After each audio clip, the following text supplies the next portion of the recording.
ఇలా కుటుంబ వాళ్ళు ఏంటి, వాళ్ళ పరిస్థితి ఏంటి అనుకున్నాం. మాది ఏంటంటే మేము మా గుర్తింపు కోసం అంటే కష్టం చేస్తున్నాం, గొడ్లు కాస్తున్నాం, మేకలు కాస్తున్నాం, అడవులలో తిరుగుతున్నాం, సమాజానికి దూరం, చదువుకు దూరం. అందుకే ఇప్పుడు చూడు, ఇంత 1000 కుటుంబాలు ఉన్న కరీంనగర్లో కూడా ఎక్కడ చూస్తే ఒక జర్నలిస్ట్ కనబడడం, ఎక్కడ చూస్తే ఒక సమాజం పట్ల ఆలోచించే కనబడడం. ఎందుకంటే మాకున్న వృత్తిపరంగా చూస్తే ఏంటంటే మేము సమాజానికి కొంచెం దూరంగా అడవులల్లో గొర్రెల మేకలు కాసుకుంటా గడుపుతాం. కాబట్టి తద్వారా మేము సమాజం అంటే తెలియక మీలాగా చైతన్యం కాలేదు. మరి ఏం జరిగిందో తెలియదు, కానీ మేము పైసలు ఉన్నాయి, మాకు భూములు ఉన్నాయి, అన్నీ ఉన్నప్పటికీ కూడా చైతన్యం లేకనో మరి అదేం జరుగుతుందో తెలియదు. కానీ మా వాళ్ళు సమాజం పట్ల ఆలోచించడం చాలా, అందుకే దీని మీద ఏంటంటే చిన్నగా నాకు ఆలోచన వచ్చి, కుర్మా వాళ్ళమో మేము, కుర్మా వాళ్ళమో కడుపు నింపుతాం మేము, పస్తులుంటాము, గొర్రెల మేకల అడవిలో మేపుతుంటాము, గొర్రెల మేకల అడవిలో మేపుతుంటాము, గొర్రెల బోరు తీసి మేము గొంగడి నేస్తాము, ఎండవాన చలులను ఎదుర్కొంటామో, ఎండవాన చలులను ఎదుర్కొంటామో, చదువుకు మేము దూరం, సమాజానికి దూరం, అయినా మేము అందరినీ ఆదుకుంటాము, కుర్మా వాళ్ళమో మేము, కుర్మా వాళ్ళమో కడుపు నింపుతాం మేము, పస్తులుంటాము.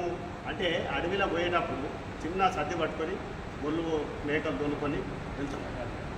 అక్కడ ఉన్నది ఏది ఉంటుంది, నీళ్లు దొరికాయి, ఎండలో వానలో చలిలో పోయేటప్పుడు మాకు గొంగడే దిక్కు.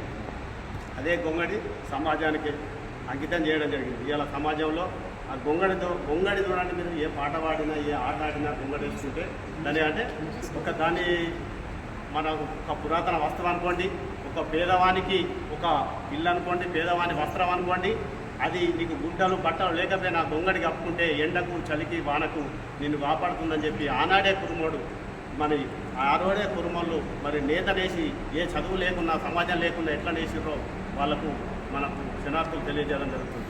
అయితే నిన్నాక మొన్న యునెస్కోలో ప్రపంచవ్యాప్తంగా గొంగడికి గుర్తింపు రావడం జరిగింది.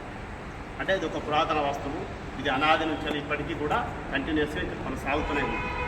ఎన్నో బట్టలు చేంజ్ అవుతున్నాయి, ఎన్నో స్టైళ్ళు మారుతున్నాయి, కానీ గొంగడి మాత్రం అలాగే కంటిన్యూస్ వస్తుంది. ఇది ఒక గొప్ప వస్తువు అని చెప్పి గుర్తించడం జరిగింది.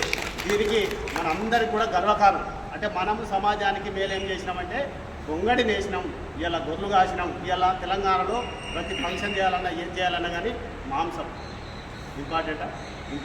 మరి ఎవరు కాస్తున్నారు, ఎవరు చేస్తున్నారు, ఎట్లా వస్తుంది ఇది?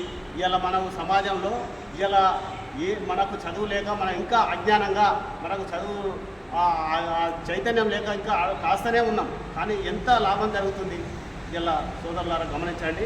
మన సమాజానికి చాలా మేలు చేస్తున్నాం చేసి సందర్భంగా సోదర అన్ని కులాలకు నేను బీసీ జిల్లా మన ఆర్కిస్ట్రాలో కూడా బీసీ జిల్లా అధ్యక్షుడు ఉద్యోగ సంఘాలుగా. అంటే సమాజం గురించి నేను కులం అంటే నాకు పిచ్చి కాదు. ఇక్కడ ఈ సందర్భంగా మీకు తెలియజేయడం ఏంటంటే ఇది ఒకటే కాదు, గౌడ్స్ ఉన్నారు, అందరు ఉన్నారు. ఇలా సమాజంలో ఇలా అన్ని కులాలు అన్ని వృత్తులు పనిచేస్తేనే ఇలా దేశం నిర్మాణం జరిగింది. అన్ని వృత్తుల యొక్క సంపదనే ఇలా దేశ సంపద.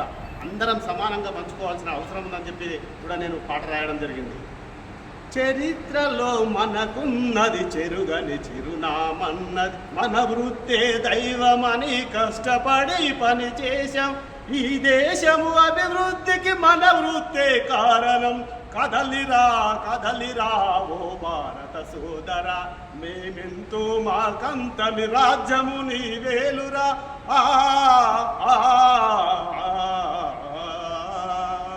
ఈ దేశము నిర్మాణము మన చెమట చుక్కలే, ఈ దేశ సంపద మన కష్ట ఫలితమే.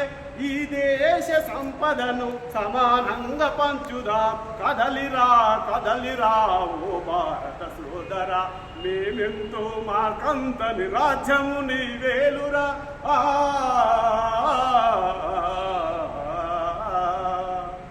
ఈ సందర్భంగా అందరికీ సమానవాద, అందరూ కష్టపడ్డ ప్రతి ఒక్కరిని కూడా మనం పైకి తీసుకురావాల్సినటువంటి అవసరం ఉందని సందర్భంగా తెలియజేస్తూ ఇలా చైతన్యాన్ని ప్రతి ఒక్కరు ఇలా మన వాళ్ళు అగ్రవర్ణమైనా మనమైనా కానీ చైతన్యం నింపుకోవడంటే అందరూ ఒకరికొకరు సహకరించుకుంటూ ముందుకు పోతేనే ఇవాళ చూడండి బంగ్లాదేశ్ పరిస్థితి ఏమవుతుందో.